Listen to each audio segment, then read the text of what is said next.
먼지를 날리더라. 왕과 그와 함께 있는 백성들이 다 피곤하여 한 곳에 이르러 거기서 쉬니라. 아멘. 서로 인사할까요? 사랑합니다. 축복합니다. 오늘 말씀의 제목을 가지고 여호와께서 선으로 갚아 주시리라, 여호와께서 선으로 갚아 주시리라 라는 제목으로 말씀을 함께 나누기 원합니다. 본문에 보면 다윗은 이제 예상치 못한 시련을 겪게 되죠. 아들 압살롬이 반역을 일으키고 쿠데타를 일으킨 것입니다.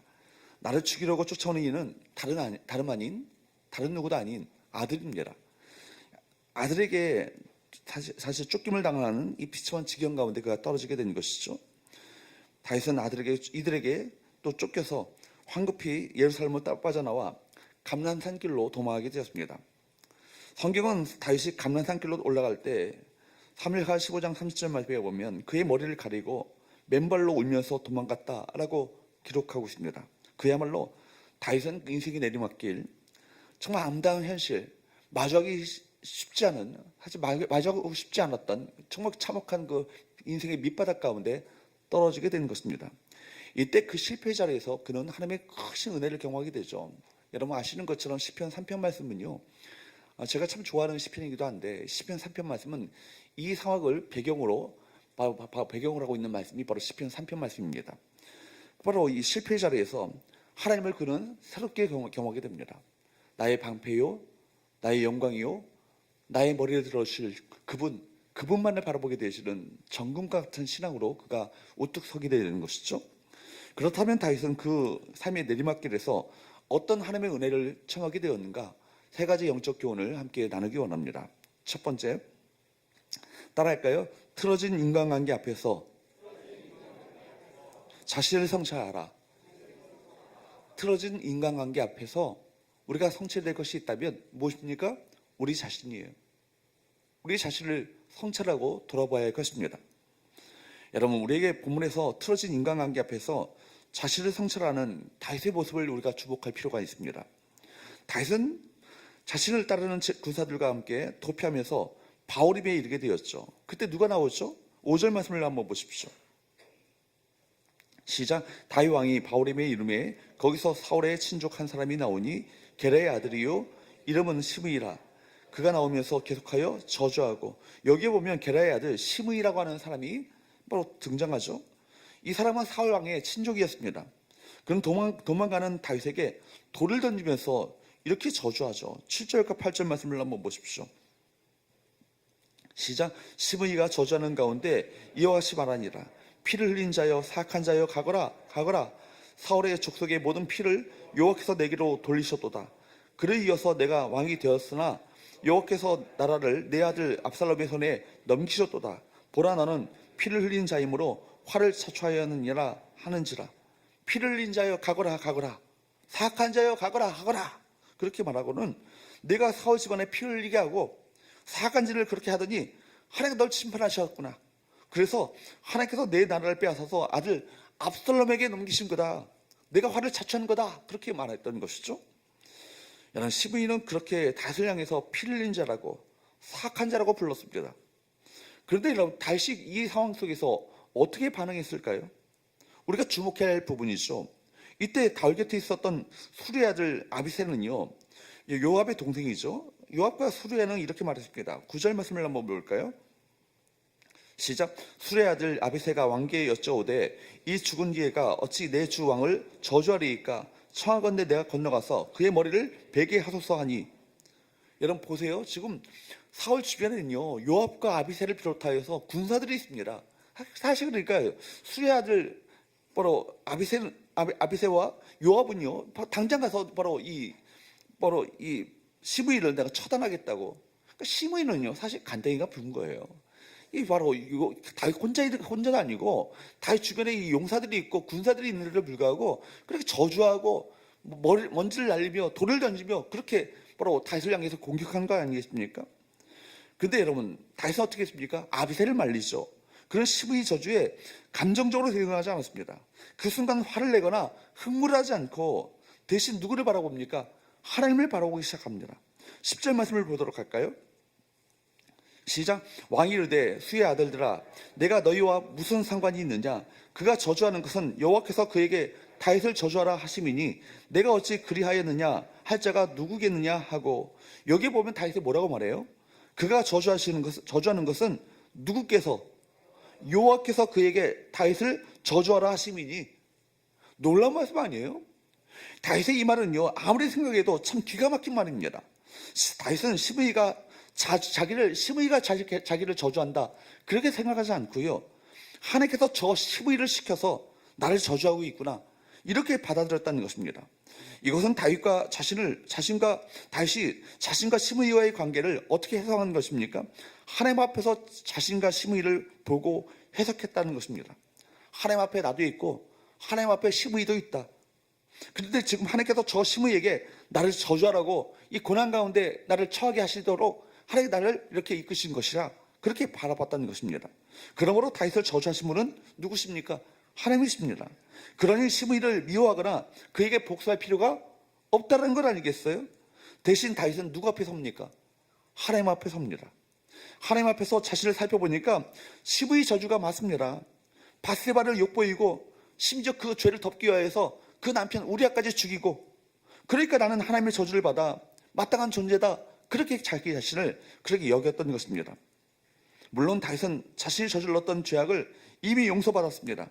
나단 선자는 여호와께서 당신의 죄를 사하셨다라고 그렇게 말했습니다. 그럼에도 불구하고 다윗은 하나님 앞에서 자신이 얼마나 큰 죄인이며 얼마나 모자라고 불완전한 사람인가, 하나님의 저주를 받아 마땅한 사람이다 그렇게 자기 자신을 여겼다라는 것입니다. 그것을 너무나 자기 자신을 잘 알고 있었던 것이죠. 그러니 시므이가 자기를 저주하는 것에 대해서 어떻게 감정적으로 대응할 수 있겠습니까? 믿음은 언제나 위에 계신 하나님 앞에 서게 합니다. 그분의 관점에서 모든 사건과 사람을 해석하도록 만듭니다. 여러분, 우리가 살아가 보면 어려운 일을 만날 수 있습니다. 믿음 없는 사람은요, 누가 나를 어렵게 만드는가? 저 사람 때문이다. 사회 구조다. 세상의 문제다. 남을 탓하고 다른 사람을 비방하며 또 다른 사람의 모든 이 상황을, 환경에 모든 원인을 돌리죠. 그러나 우리 그리스도인들은 다릅니다.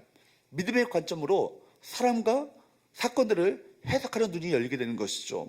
그래서 어려운 일을 만나게 되면 어려운 일만 보는 것이 아니라 누굴 바라봅니까?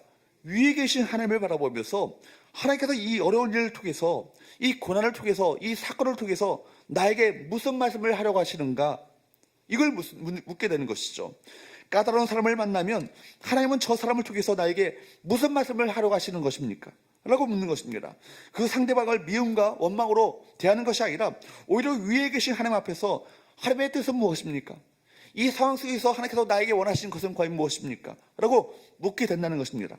주님, 이 고난에서, 이 고난의 삶을 통해서 나에게 무엇을 가르치기를 원하십니까? 예수 전도단에서 이렇게 묻는 물음을 100만 불짜리 질문이라고 말합니다. 주님, 이 고난 속에서, 이 고난의 삶을 통해서 나에게 무엇을 가르치기를 원하십니까? 이 질문을 우리가 던져야 한다는 것이죠. 따라할까요? 주님, 이 고난에서, 이 고난의 삶을 통해 나에게 무엇을 가르치시길 원하십니까? 여러분, 이런 질문을 던져야 하는 것이죠. 여러분, 이 질문이 진짜 질문인 거예요. 이 믿음의 질문 아니겠습니까? 여러분, 유기성 목사님의 선한목자교회를 담임하시다가 이제 최근에 은퇴하신 목사님, 우리 유기성 목사님의 예수님의 사람이라는 그 책에 보면 이런 질문이 나와요. 여러분은 지금까지 여러분보다 더 악질적인 사람을 본 적이 있습니까? 당신은 지금까지 살아오면서 당신보다 더 악질적인 사람을 본 적이 있습니까? 악질적인 사람이 기억나거든. 있다면 누구든지 생각나는 대로 써보십시오. 여러분은 이 질문 앞에 어떻게 대답하시겠습니까? 자신이 죄인이라는 사실을 깨닫게 되면 절대로 다른 사람을 정죄할 수 없습니다. 예수님이 내 죄 때문에 죽었기 때문에 세상에서 나보다 더 나쁜 사람, 악질적인 사람, 더 죄인은 없는 거예요. 여러분, 이것이 바로 이 믿음의 관점이죠. 믿음의 정말 눈이 떠진 사람의 이 관점 아니겠습니까? 다윗이 그랬습니다. 그래서 11절에서 다시 이렇게 말했습니다. 다윗은 읽어보도록 합니다. 시작. 또 다윗이 아비새와 모든 신하들에게 이르되 내 몸에서 난 아들도 내 생명을 해하거든 하물며 이 베냐민 사람이라 여호와께서 그에게 명령하신 것이니 그를 저주하게 버려두라. 영적인 통찰력, 믿음의 눈을 가지고 있었던 다윗은 시므의 저주를 하나님의 징계로 받아들였던 것입니다. 우리는 다윗에게서 이것을 배워야 할 것입니다. 하나님 앞에서 자기 자신을 살피고 아는 것입니다. 사기 성찰이죠. 여러분, 이해할 수 없는 고난의 상황, 고난의 사람을 만나게 되면 하나님 이 상황을 통해서, 이 사람을 통해서 무엇을 깨닫길 원하십니까? 라고 묻는 질문을 던져야 될 것이고, 우리 자신을 살피며 성찰하는 그 지혜가 우리 모두에게 있어야 될 줄로 믿습니다. 다윗은 시므의 저주에 소리를 들으면서 하나님 앞에서 자기 자신을 살피고 자기가 그렇게 저주받아 마땅한 사람이라고 받아들이자 감정적인 대응이 아니라 오히려 하나님의 은혜를 구하게 되었고 하나님을 비로소 더 진지하게 믿음으로 찾게 된 것입니다. 사랑하는 여러분, 이 다윗과 같은 믿음의 눈이 우리 모두에게 열리게 되기를 주로 축복합니다. 두 번째, 따라할까요? 복수는 누구께? 하나님께 맡기라는 거예요. 복수는 하나님께 맡기라. 다윗은 악으로 악을 갚기보다 공의로우신 하나님 앞에 이 모든 것을 맡겨드렸습니다. 시므이가 계속해서 그를 뒤를 따라오며 돌파매질을 하고 모욕하는 것을 보고도 그대로 두었죠. 그리고 이렇게 말했습니다. 12절 말씀을 보도록 할까요? 시작. 혹시 여호와께서 나의 원통함을 감찰하시리니 오늘 그 저주 때문에 여호와께서 선으로 내게 갚아주시리라 하고, 여기에 보면요, 시므이가 다윗을 향해서 저주할 때 다윗은 오늘 그 저주 때문에 여호와께서 나에게 선으로 내게 갚아주실 것이다, 그렇게 말합니다. 여러분, 나의 원통함, 여러분, 이 다윗은 자신이 시므에게 저주를 받는 것은 억울하다는 것이죠. 원통하다는 것입니다. 우리가 알다시피 다윗은 통일왕국의 왕이 되었을 때 사울 집안의 사람들을요 제거하는 피해 숙청을 단행하지 않고 오히려 사울 집안의 대부분의 사람들을요 살려주었습니다. 여러분, 뿐만 아니라 심지어 요나단의 아들 무비보셋을요 자기 상에서 복도로 배려해 주었습니다. 그런데도 시므이는 자신을 향해서 피를 흘린 자여 사울의 모든 족속의 모든 피를 여호와께서 내게 돌리셨도다. 사울의 모든 그 족속의 모든 피를, 여러분, 사울의 족속의 모든 사람들을 보라고 피의 숙청을 감행했다면 시므이가 살아남았겠어요? 여러분, 생각해 보십시오. 시므이가 자신이 살아남은 것은요, 여러분, 다윗이 자기를 긍휼을 베풀었고 살아남도록 배려해줬기 때문에 살아남은 것 아닙니까? 그런데 사울 족속의 모든 피를 여호와께서 내게 돌리셨다, 그렇게 다윗을 향해서 비난하고 저주를 퍼붓는 거예요.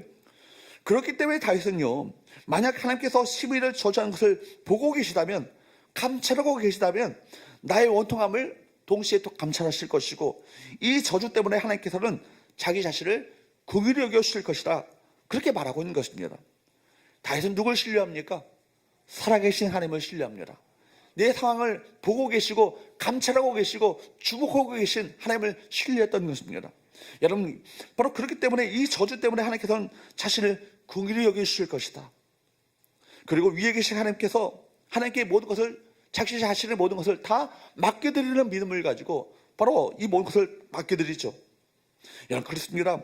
하나님께서 보지 않으신다면 모르겠지만 하나님께서 지금 이 상황을 똑똑히 두 눈을 가지고 불꽃 같은 눈동자로 바라보고 계시고 감찰하고 계시고 주목하신다면 누가 판단하시겠어요? 하나님께서 판단해 주시지 않겠습니까? 이 믿음이 우리 가운데 있어야 되는 것이죠. 여러분, 하나님 보고 계십니다. 알고 계십니다. 기억하십니다. 갚아주십니다. 이 믿음을 가지고, 이 믿음의 원리 가지고 살아가면요, 억울할 거 하나도 없어요. 내가 처리하는 것보다, 내가 복수하는 것보다 더 큰 심판으로 하나님께서 갚아주실 거예요. 그래서 성경은 우리에게 이렇게 말씀합니다. 로마서 12장 17절 말씀을 보십시오. 시작. 아무에게도 악을 악으로 갚지 말고 모든 사람 앞에서 선한 일을 도모하라. 이 말씀은요, 입으로만 아니라 행동으로도 악을 악으로 갚지 말라는 것입니다. 이것은 세상의 방식과 전혀 다른 반대의 방식을 우리 모두에게 보여준 것 아니겠습니까? 세상에서 우리가 흔히 보는 모습은 뭐예요? 보복 아니에요. 복수 아닙니까? 피해를 입을 때 보복하고 복수하고 싶어 합니다. 고통받은 만큼 고통을 일은 이로, 악은 악으로 갚아주고자 하는 것이 여러분 사람의 심리예요. 그럴 때 성쾌한 마음을 품게 되는 것 아니겠습니까? 대전의 학부모 여러분 사건 아시죠? 대전의 교사가 억울하게 학부모의 어떤 끊임없는 4년 동안의 민원을 통해서 결국 자살을 하고 말았습니다. 그 사실을 알게 됐는데 법원에서는 그 어떤 그런 법적인 근거를 가지고 그 학부모를 처단할 근거를 찾지 못하는 거예요. 그러니까 여러분, 오히려 이는 이로 악은 악으로 갚겠다고 하면서 그 학부모를 향해서 막 공격을 퍼부는 일들이 지금 벌어지고 있습니다. 여러분, 세상의 원리는 다 그런 거예요. 고통을 받은 만큼 고통을 돌려주고 싶어하는 것, 이것이 세상의 사람들의 어떤 원리이고, 이걸 바라보면서 세상 사람들은 통쾌감을, 쾌감을 느낍니다. 인간에게는 이 보복 심리가 들어있습니다. 보복 본능이요, 우리 가운데 원초적 본능이 있죠. 이 보복 본능이 바로 많은 사람들이 그런 이 감정에 사로잡혀서 살아가는 이 세상에 많은 사람들이 얼마나 많이 있습니까? 받은 만큼 반드시 돌려주고 원수 갚는 것이 세상의 원리이죠. 인간 사이에 많은 비극들이 바로 이 보복으로 말미암아 일어나는 거 아닙니까? 뉴스에 보면요, 원한에 의한 치정, 살인이 참 많습니다. 가까이는 가정 안에서부터 나와 또 나라와 나라 사이에 보복 심리가 작동하여서 지금도 전쟁이 계속되고 있습니다. 어떻게 해서든지 보복하려고 하고, 보복하지 않으면요 원한이 쌓이는 것이죠. 피해 입은 당사자들 입장에서 보면 오죽하면 그렇게까지 했는가 이해가 되죠. 그러나 성경적인 태도는 뭐예요? 분명하고 확고합니다. 악을 악으로 갚지 말라는 거예요. 우리가 직접 원수를 갚으려고 해서는 안 된다는 것입니다.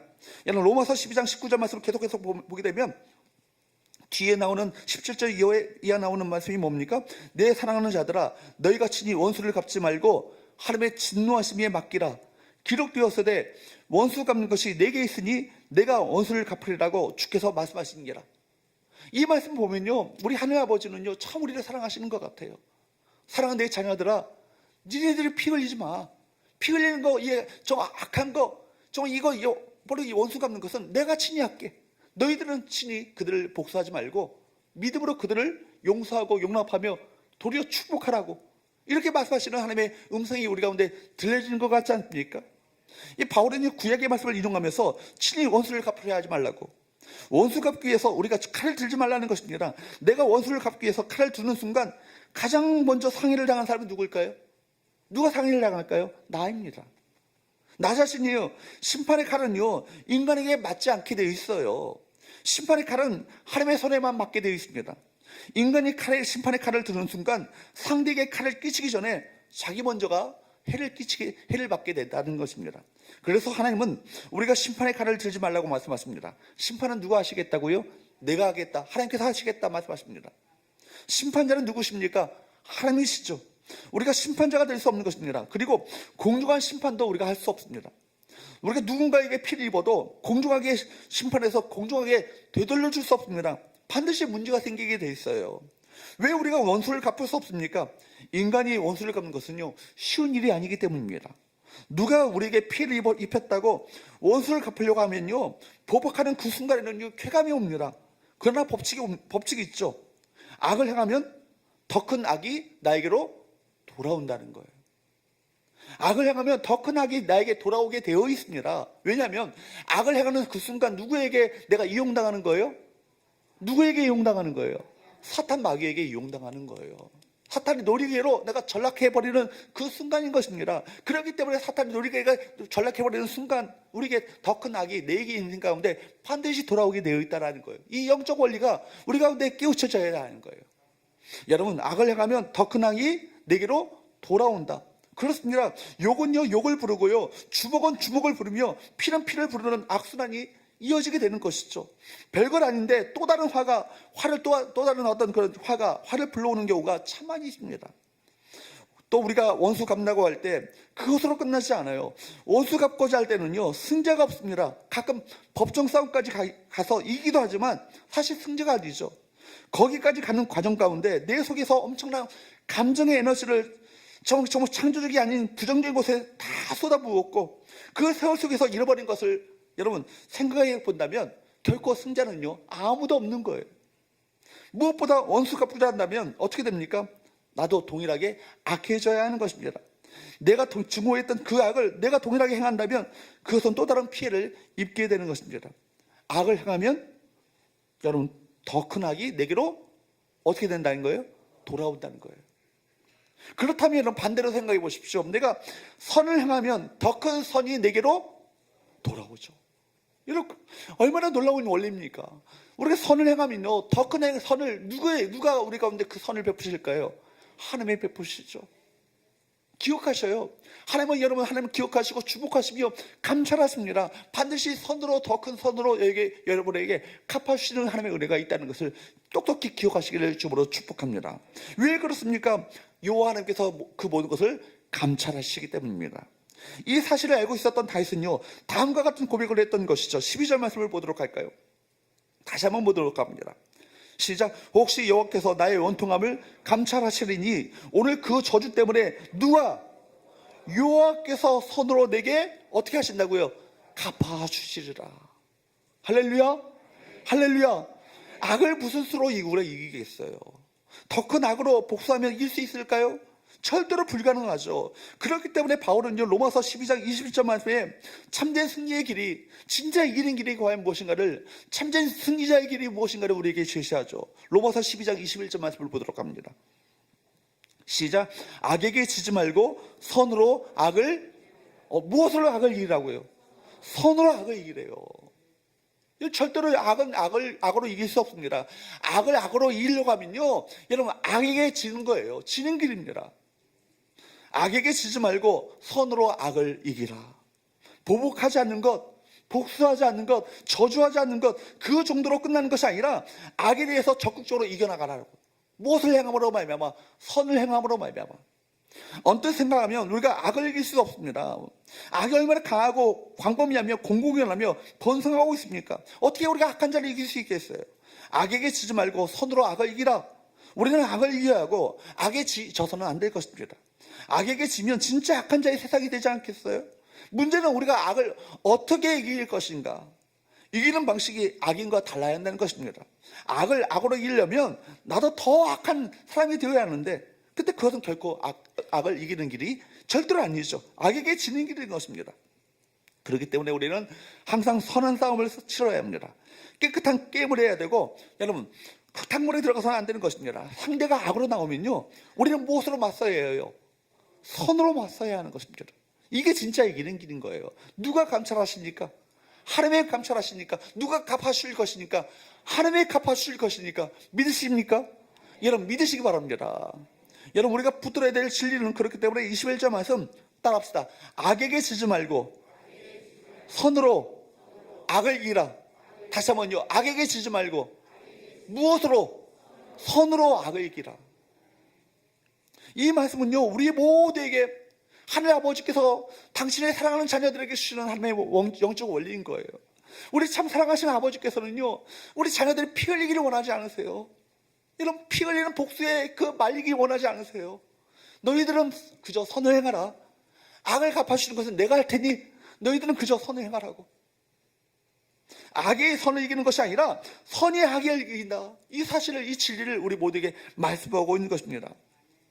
여러분, 힘 있는 자 앞에서 나는 정말 어떻게 보면 매우 약자요, 아무것도 할 수 없는 것처럼 억울함을 당하며 힘들어할 때가 있지만, 우리가 끝까지 선한 자의 편에 서기만 한다면 우리 하나님 아버지께서는요, 반드시 그거 보고 계시고 기억하고 계시고 갚아주시는 은혜를 베푸십니다. 악한 자, 여러분, 끝까지 악하지 않습니다. 여러분, 그들이 승승장구하지 않습니다. 마침내 그들에게 무엇이 있습니까? 심판이 있습니다. 그리고 악을 선으로 갚아주신 자들에게 더 큰 선으로 갚아주시는 하나님의 은혜가 우리 모두에게 있다는 사실을 기억하며 살아가시는 우리 모든 성도들 되시기를 주으로 축복합니다. 어떤 경우에도 악의 힘에 유혹받지 마시고, 악의 힘을 동원하는 순간 우리는 절대로 하나님의 편에 설 수 없어요. 악한 자의 편에 서게 되는데 어떤 꼴을 당하게 되는 것이죠. 악을 악으로 갚지 말고 악을 선으로 이기심으로 말미암아 참된 승리자의 길을 걸어가시는 우리 모두 성도들 될 수 있기를 주으로 축복합니다. 세 번째, 그렇기 때문에 따라할까요? 복수가 아니라 무엇을 선택하라? 용서를 선택하라는 거예요. 다시 한번요. 복수가 아니라, 세 번째 거가 없나요? 예, 제가 안 썼나 봅니다. 세 번, 복수가 아니라 무엇을 선택하냐면 용서를 선택하라는 거예요. 복수가 아니라 용서를 선택하라. 보복이 아니죠. 복수가 아니죠. 용서를 선택하라는 것입니다. 우리가 그렇기 때문에 마지막에서 우리 본문에서 복수가 아니라, 보복이 아니라 용서를 선택한 이 다윗을 우리가 주목해 봐야 합니다. 아마 다윗은요, 시므이가 저주할 때 순간적으로 마음 가운데 열받지 않겠어요? 열받는 마음이 훅 들어왔을 거예요. 여러분, 저 인간을 내가 어떻게 할까? 야, 아비새 가서 저 목을 베어. 그런 충동이 분명히 일어났을 것입니다. 그러나 화를 내고 복수할 것인가 아니면 용서할 것인가, 다윗은 충분히 복수할 수 있었죠. 아무리 도망가는 중이라 할지라도 그래도 왕이고요, 그 주변에는 군사들이 함께 했기 때문에 시므이를 죽여버리면 얼마든지 끝날 수 있습니다. 곁에 있었던 아비새는요, 당장이라도 시므이의 목을 내가 베어오겠다고 그렇게 나섰던 사람이죠. 근데 그 순간에 다윗은 무엇을 선택합니까? 용서를 선택하죠. 이때만이 아니죠. 성경에 보면요, 압살롬이 죽은 후에 다시 예루살렘으로 데려오게 됐을 때 어떻게 알았던지 시므이가 다급하게 다윗 왕의 앞에 달려나와가지고 무릎을 꿇고 용서를 빌죠. 나중에 판세가 역전되어서 압살롬을 죽고 다윗 왕이 왕으로 복직하게 됐을 때 시므이가 달려나옵니다. 사무엘하 19장 19절 말씀을 보십시오. 시작. 왕께 아뢰되 내 주여 원하건대 내게 죄를 돌리지 마옵소서. 제가 지금 뒷부분을 안 썼나 봅니다.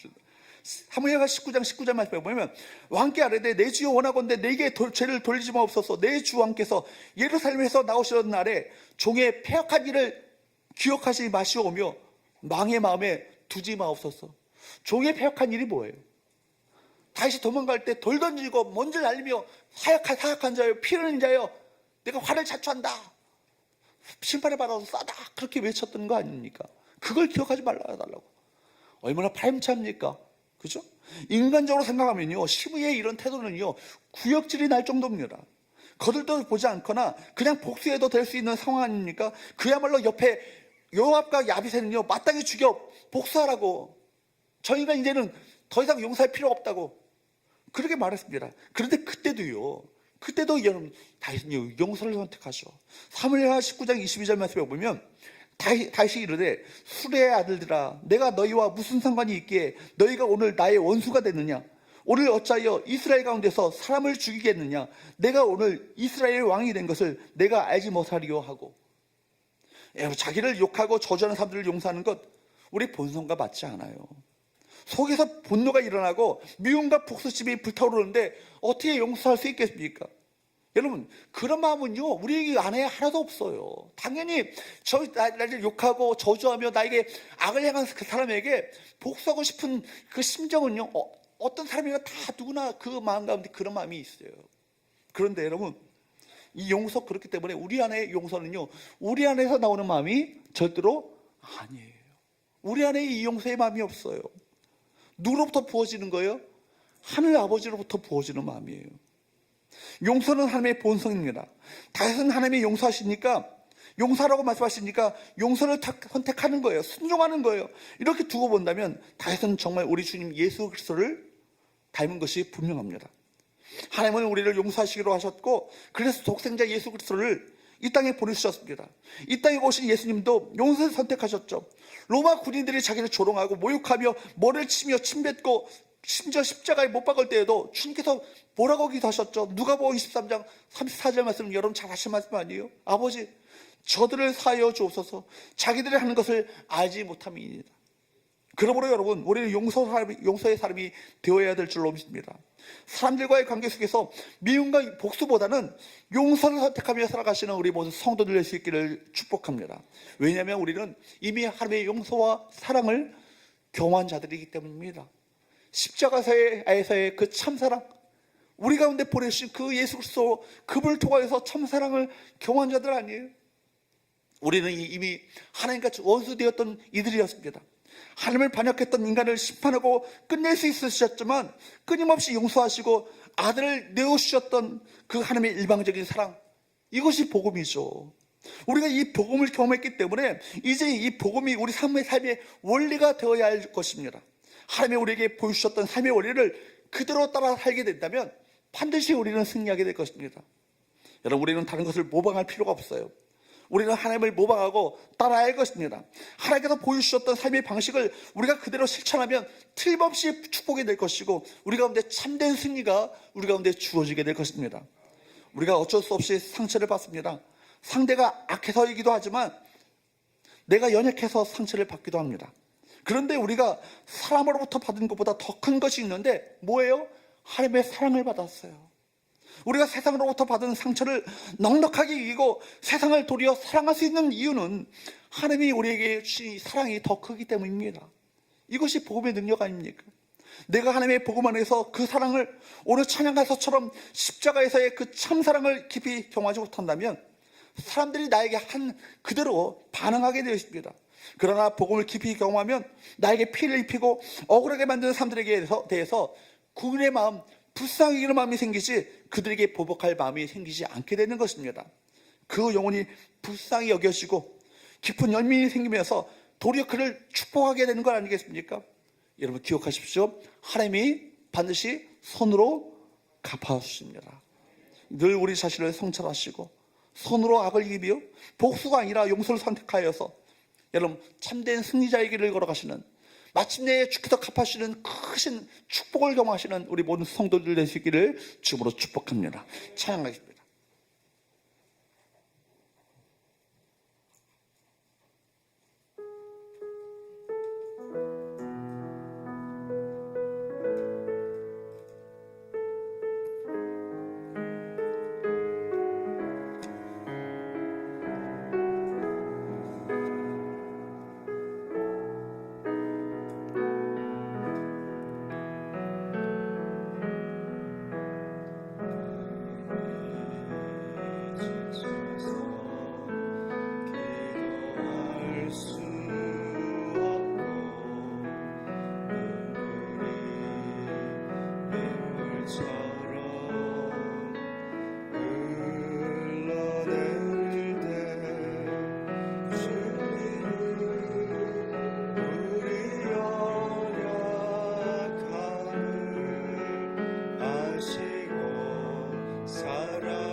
당신이 지쳐서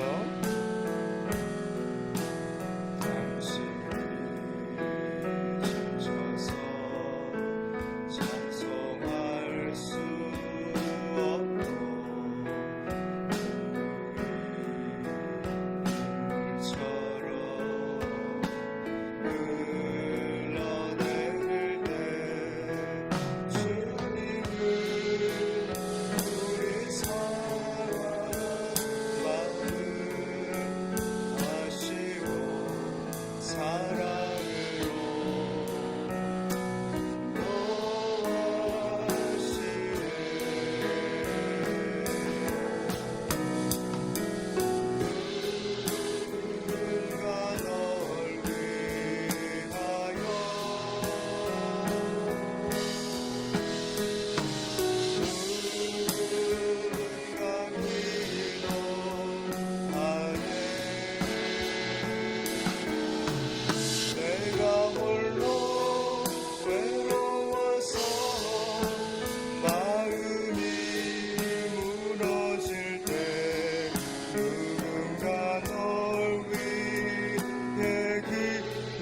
널 위해 기도하네. 우리 성령님이 기도하십니다. 여러분 위해서. 누군가 널 위하여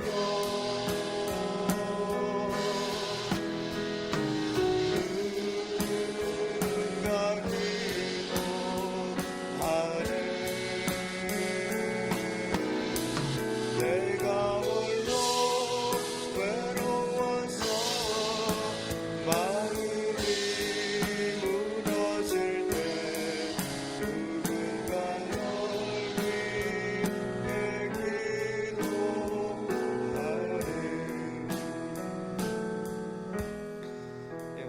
놀라운 말씀 하나님께서 우리에게 주셨는데요. 다윗은 고난이나 또 삶의 어려움이 이렇게 오면은 그 고난과 어려움을 그냥 받아냅니다. 온 몸으로. 뭐 별로 멋지지가 않습니다.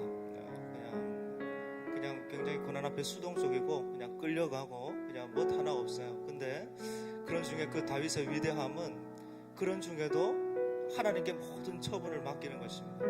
그리고 하나님 인정하고 진리를 붙들고 그것이 그의 위대함이죠.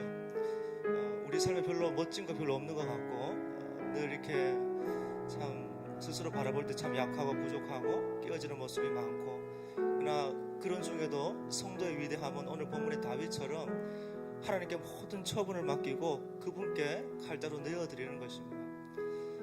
우리 뭐 직장이나 또 일터에서 가정에서 이렇게 해야 되는 요소들 참 너무 많은데요. 이 시간에 우리가 정확하게 좀 진리를 적용하면서 기도하면 좋을 것 같아요. 그래서 하나님, 그 사람, 그 일 하나님 내어드립니다, 맡겨드립니다 기도하면서 정말 진리로 문제를 다뤄내는 우리 성도님들 한 분 한 분 될 수 있도록 좀 구체적으로 기도하시면서 나가면 좋겠고, 우리 본문에 있는 것처럼 또 나라를 위한 기도들, 또 우리 지도자들 위해서 사회 전반에 정말 각경의 하나님의 나라가 임할 수 있도록 같이 한번 우리가 주여 한번 부르고 믿음으로 기도합니다.